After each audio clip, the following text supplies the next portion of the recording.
During yesterday's reality show, Jonathan unfortunately had to run off because there was an attack on central Israel. He heard the siren, he had to go. He was able to quickly come back, and at least from his point of view, nothing bad happened.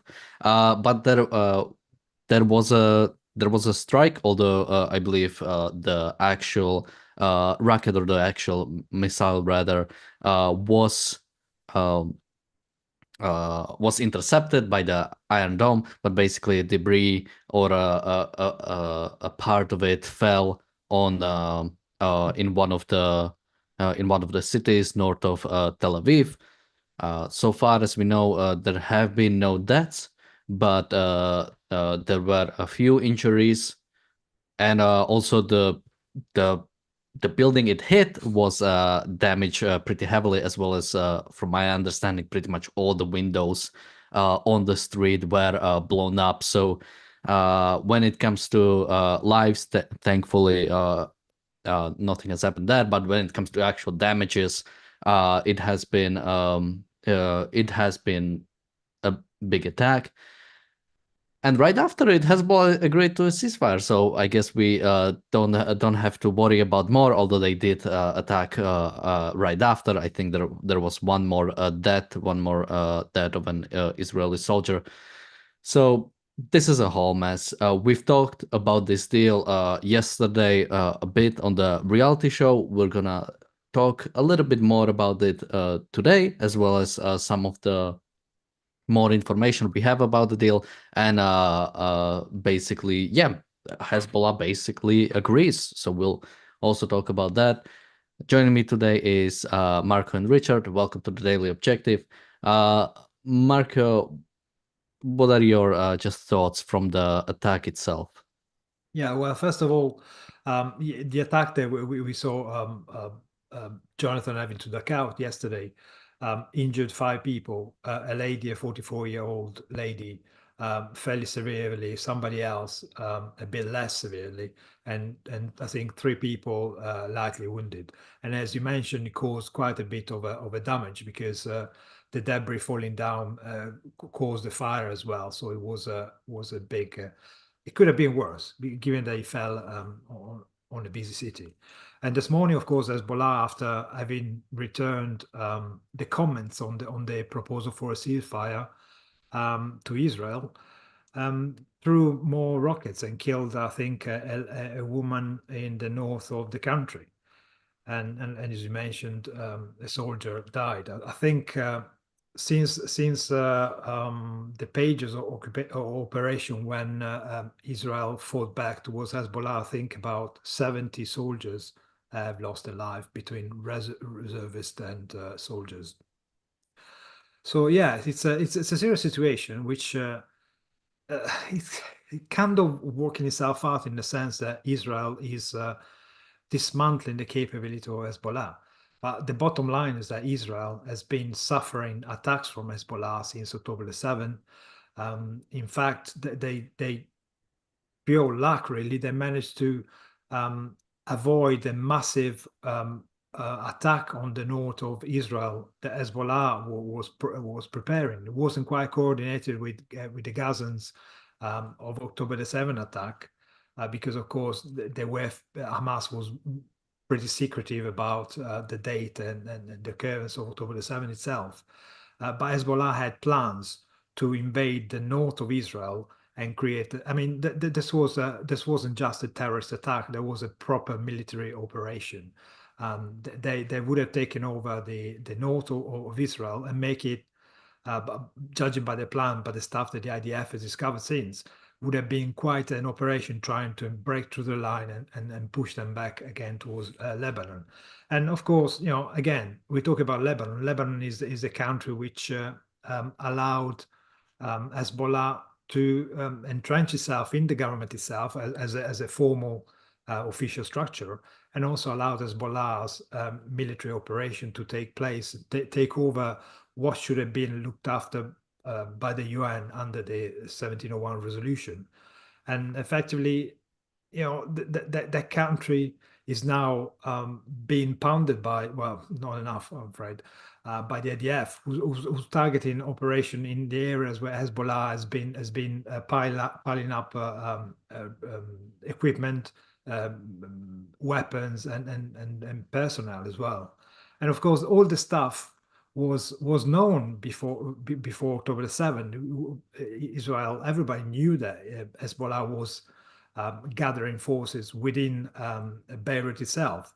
That's why Dahieh, the area of Beirut where Hezbollah has got his headquarters, is known for being a Hezbollah area, stronghold. But because of the 1701 resolution, Israel was never allowed to hit and get rid of Hezbollah where Hezbollah was active. They had to defer it to the UNIFIL, which did absolutely nothing about it. In fact, aided Hezbollah, you could argue. And so now we're in the situation where Hezbollah is still trying to push through a sort of ceasefire, which is effectively the old 1701. And we know how badly the 1701 failed, mainly because there wasn't any will on the side of the UN to respect it, to make it follow. But then again, that's where we are. So you cannot expect Israel or anyone else to really stand up to the stupid resolution. But nonetheless, we still have people trying and do diplomacy going to and fro, trying to push this stuff through. Yeah, I mean these attacks from Hezbollah onto Israel have been literally daily for like a year and a bit now, and yet you're supposed to suddenly believe that the latest one is a proper offer of a ceasefire. What's the ceasefire draft attached to? The back of the latest rocket that hit Tel Aviv yesterday. It's supposed to sign here on the back of that. I mean, honestly, in the past couple of days, there was like 100 missiles were fired at the Western Galilee area. Many of them fell in open areas and were taken out by the Iron Dome, etc. But and included drone attacks yesterday as well. And yet, this is somebody you're supposed to negotiate with. This is somebody you're supposed to trust when it comes to negotiating peace. And with all of these rather scant details that always come out at this stage when it comes to some piece of diplomacy that's allegedly on the table, there's a lot of vagueness in there, and details need to be worked out is the kind of phrase you hear all the time. And it's within those details that makes it either viable or utterly, a joke, utterly impossible to accept. And some of the details that have come out seem to be a 60-day transition period, I've read, during which the IDF would have to move out of the southern Lebanon area. That's the main aim as far as Hezbollah is concerned. Hezbollah would allegedly move to the north of the Litani River, and who knows whether it's UNIFIL or what exactly group of international countries would be the impotent powers trying to keep the zone clear of weaponry in the future. It really doesn't seem like anything more than let's try 1701 over again under the same terms without anybody accepting that they've been defeated, and therefore why should it work a second time around?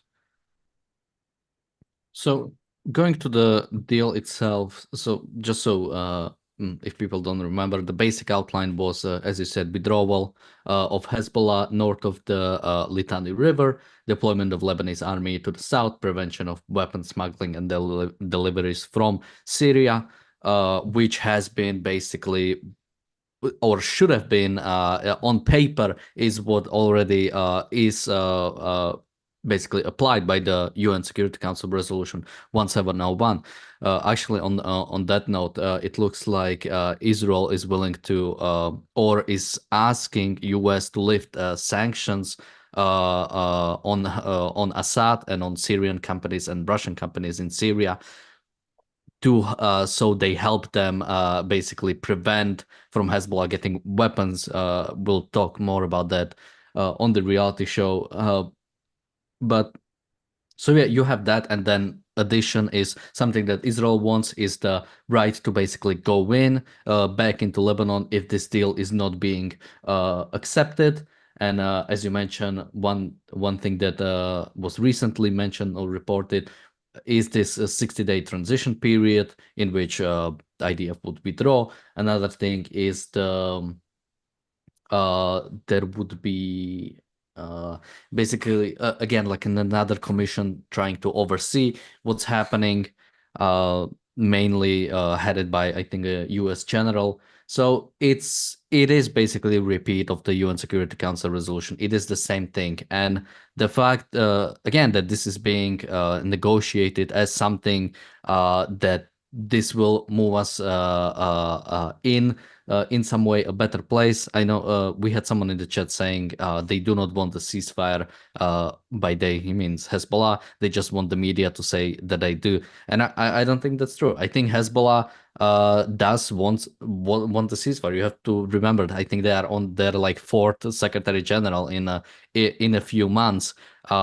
They're pretty much all of their capabilities, or not all, because they are still using any resources they have to actively attack Israel, but they do not want to be destroyed. They want to, their goal is the destruction of Israel, and they do recognize that they are unable to do it now, but they know that Israel or America will not do anything about Iran or the Houthis or any other militias and proxies in the Middle East. So they know they'll be able to recover and attack Israel once again, especially if this deal goes through as it's written, because we've seen it in the past. UNIFIL does nothing about the Hezbollah forces. They were able to stay in the south the whole time. They were able to set up basically villages that had Hezbollah weapons that were basically staging grounds for an October 7 like attack. Basically, they were ready to attack Israel at any point. And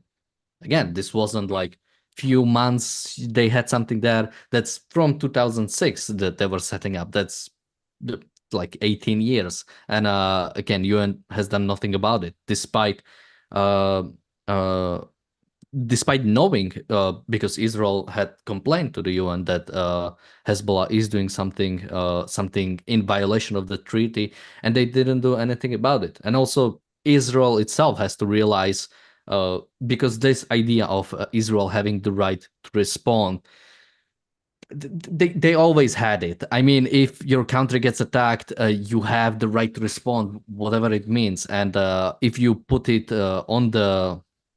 on the treaty or not, it doesn't matter. Israel was attacked on October 7th. It didn't have a right to response. It was being pushed back by the Western powers at any point they have. So even if they have it on paper, or even if they have it as like a outside sort of a deal or a promise by Netanyahu that, okay, it's not in the deal itself, but if they do something, we will intervene. I mean, how can we believe that? What can we expect? Again, once you get out of this, once you have a ceasefire, no one in the West wants Israel to actually do anything about it, even if Hezbollah starts violating it.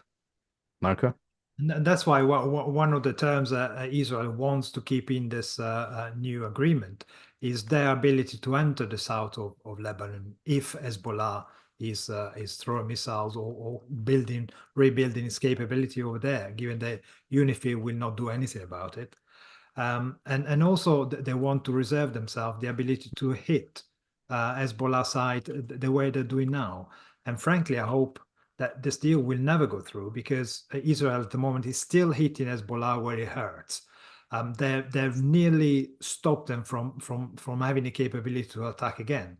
They're still throwing dozens of missiles every day, but they're running out of the equipment. The IDF stopped the passages between the connection between Lebanon and Syria. So you effectively stop the restocking on weapons coming from Syria, mostly from Russia. As today they found out a massive amount of Russians weapons dating back from as recently as 2020. So it looks like the ability of Hezbollah to rebuild itself is actually more or less over, and they've been depleted of their weapons. Lots of weapons have been captured by the IDF. Lots of infrastructure be destroyed or rendered unusable. So a ceasefire only helps Hezbollah, because they will be able to effectively to rebuild the whole structure. They're not going to stop because there is a piece of paper that said they ought to stop. They didn't do it in 2006 with 1701. they didn't do before 1701, when other resolutions were in place. So why should they do it now, especially when they probably hate Israel more than usual, because they've been attacking their own people. And of course, the IDF is not on the ground, unlike Gaza. It's just driving a few operations, but it's not like it's invading Lebanon from the south with the intention of taking it over in the same way of Gaza. So it's much harder for the IDF to get rid of Hezbollah as such, because it's a limited operation itself. Today, UNIFIL position were actually hit by Hezbollah. I mean, UNIFIL is in the southern border. Its job is to make sure Hezbollah doesn't militarize the area again. But they seem unable to notice that from behind their backs, missiles go into Israel, and they've been doing that for over a year now, and they're unable to notice. Now they've been hit by Hezbollah, they probably will blame Israel, surely. But there's still it's being pushed by the United States, and I find it particularly suspicious about the timing. We have a president-elect. This guy is nearly totally dead, the current president. Why are they pushing so hard for Israel to allow Hezbollah some breathing space? Why is the United States trying to force effectively a ceasefire, which can only interfere in the work on the next administration? Surely having Hezbollah not protected by a ceasefire, having Israel with eyes not tied behind the back with this new ceasefire deal, will allow the next administration perhaps to hit Iran because of the connection with Hezbollah. So I'm very skeptical about the timing. I think this is more an internal political slide that is going up within the United States administration towards the next one, rather than the US being interested in making peace in the Middle East. Because we've seen that at every turn in the last 4 years, the last year and a half, they could have supported Israel, and they look like they do, but deep inside we know that the whole Biden administration was strongly harming the effort that Israel was taking to defend itself. I think all of the military successes recently of the IDF in Lebanon are a part of the motivation here, clearly. And the fact that they've been able not only to blow up some of these tunnels, locate a lot of this weaponry and disable it, they've also discovered an enormous amount of intel, which has given them a lot of information about what was the planned attack on the northern region. And at the same time, it's given them intel about how those weapons are supplied, where they come from, and of course the structure and relationship between different branches of Hezbollah and how that operates. So all of that is useful intel and needs time to be acted upon. And of course, they have been acting upon it in terms of taking out the various levels of Hezbollah leadership, including most recently the press guy, Afif. So each of those things is necessary, and at the same time demonstrating to the media how ineffective and complicit UNIFIL have been in the past couple of decades, by demonstrating how close these tunnels were to UNIFIL installations. The fact that some of them are simply 20 meters or 60 feet away from a UNIFIL installation, and therefore you've really started to reveal the evil that is Hezbollah and show it to the world. And at that point, it seems like somebody's trying to smother it all and make sure that it doesn't come to light or doesn't get the attention that it should, and instead wave around the idea of peace. Because waving the idea of peace it sounds so lovely, but of course it's phony, because it just means a suspending of the war so that it can continue at a greater extent later on with your enemy emboldened. And these comments that have come from Hezbollah, that comments in a positive atmosphere, and such phrases like that, which are they're nauseating, aren't they? And all of it is to suggest that they're morally taking some high ground, when all they're trying to do is cover their own hides, buy some time, and then retaliate stronger and more against more Jews, and the fact that they've been targeting the cities in Israel, and they've moved from targeting just northern regions to targeting cities like Tel Aviv wherever they can, is a demonstration of that. And each of the things that's going on at the moment feels like there's always it's a reflection of the current state of the war, but it's also always leaving the door open to the enemy to regroup. Even the fact that Hezbollah has been kicked out of Qatar, but Qatar has also said that the office is not closed. To me, that just sounds like, yeah, well, they can come back as soon as it looks like they're winning again, or as soon as it looks like Israel isn't doing so well, or as soon as the US isn't putting so much pressure on us at this point when they're trying to get this peace deal signed. So all of it is simply buying time for the enemy, and that's why it must be refused. And they must stick to their guns and stick to pursuing the only technique, which is gaining some future for the whole region, which is destroying those that subscribe to Islamist terror. Hamas has been kicked out of Qatar, not Hezbollah. Yeah, sure.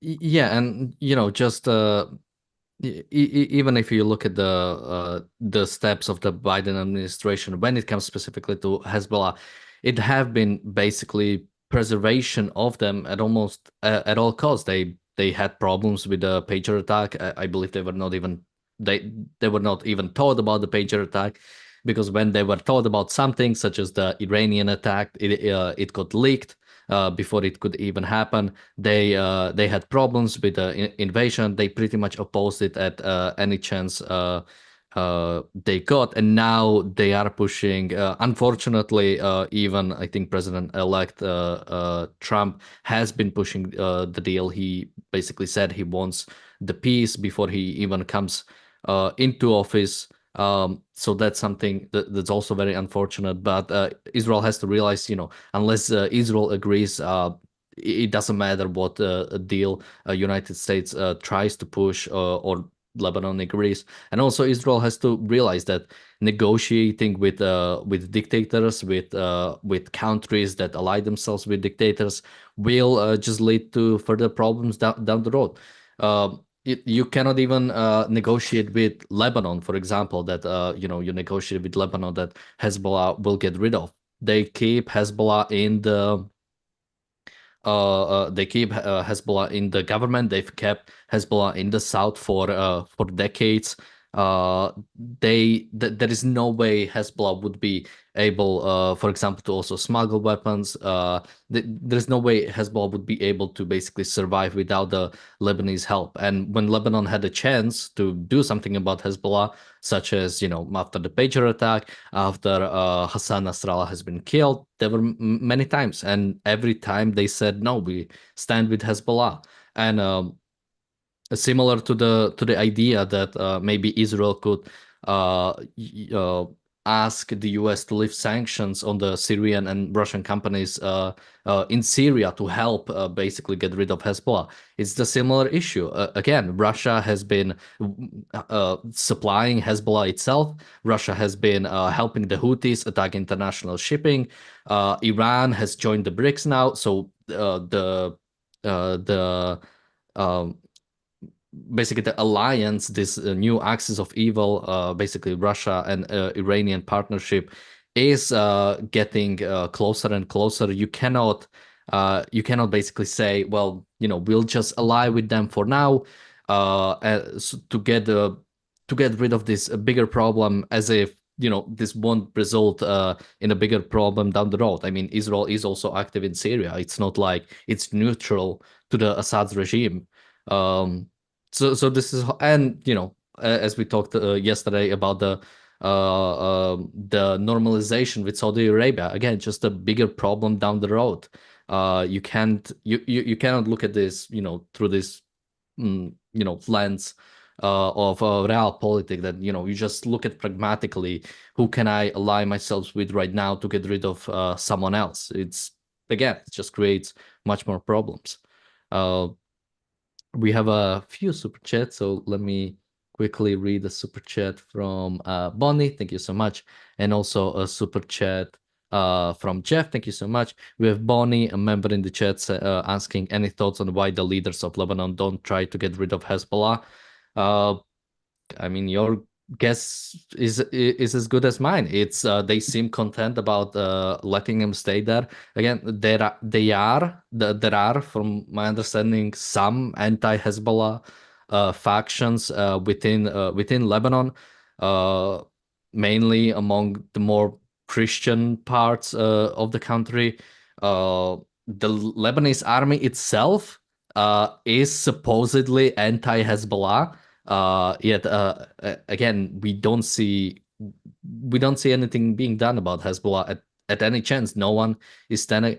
I think a few months ago we've talked about, some people sort of standing up to Hezbollah, speaking out against Hezbollah. But when it happens, it still likes to be in a minority, and there is simply no this big push against Hezbollah or to do something about Hezbollah. I think the issue is that Hezbollah is actually a big bully. That they exert force and violence in Lebanon itself. That's how they keep them in check. Just a few weeks ago, a Belgian journalist was actually held by Hezbollah for filming or reporting something that they didn't approve. So they kept this journalist for a few hours, I think, or a day or so, until diplomatic channel managed to get him released. But it goes to show how much Hezbollah is embedded in the Lebanese structure, power, and they actually wield power. They have the power. That's why they're all afraid of them in Lebanon. And they're so intertwined, not just through bullying, but also through the corruption and bribery that exists in these regions as well. So, some of the Lebanese leadership wish to hang on to that supply, or at least don't want to cut it off until the absolute last possible moment. I think some of these supposed differences between the army and Hezbollah, or the positions between certain government members and Hezbollah, or even religious factions one to another, is, if not a pretense, it's certainly sometimes a useful exaggeration that allows you to cut them loose when times are going bad. But they wouldn't be in this mess if they weren't intertwined and seriously complicit in how Hezbollah has managed to take so much hold of Lebanon for so long.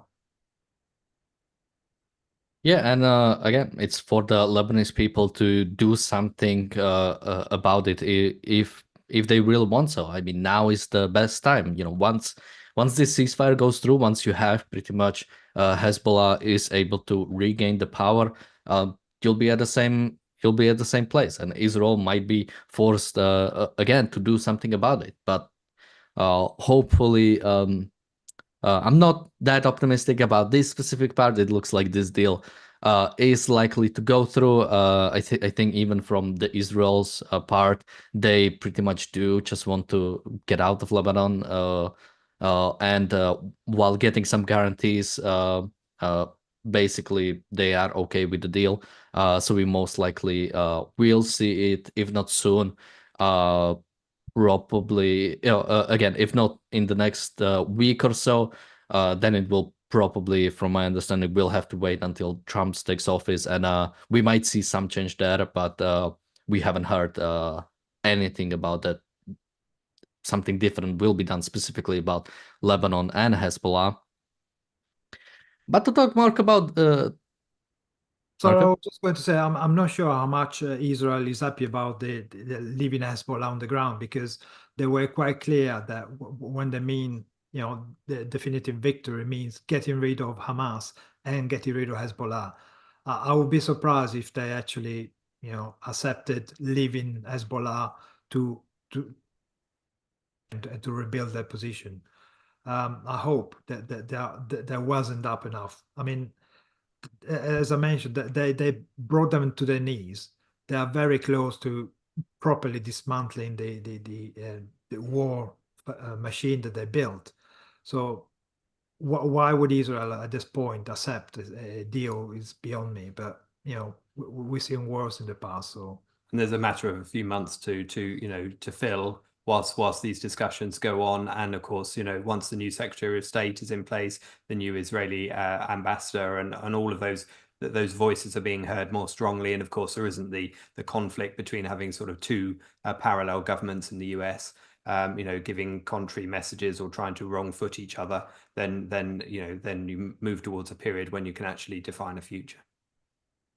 So we're gonna talk more about this idea of, I guess, parallel government, since Netanyahu has officially said that Israel did target nuclear sites during the most recent attack on Iran. We knew about this for a few days now, but now there is an official confirmation even from Netanyahu himself, which is sort of a middle finger to the Biden administration, since they demanded nothing like that should happen. And this Netanyahu confirmation came very quickly after new sanctions have been levied on some of the Israeli settlements.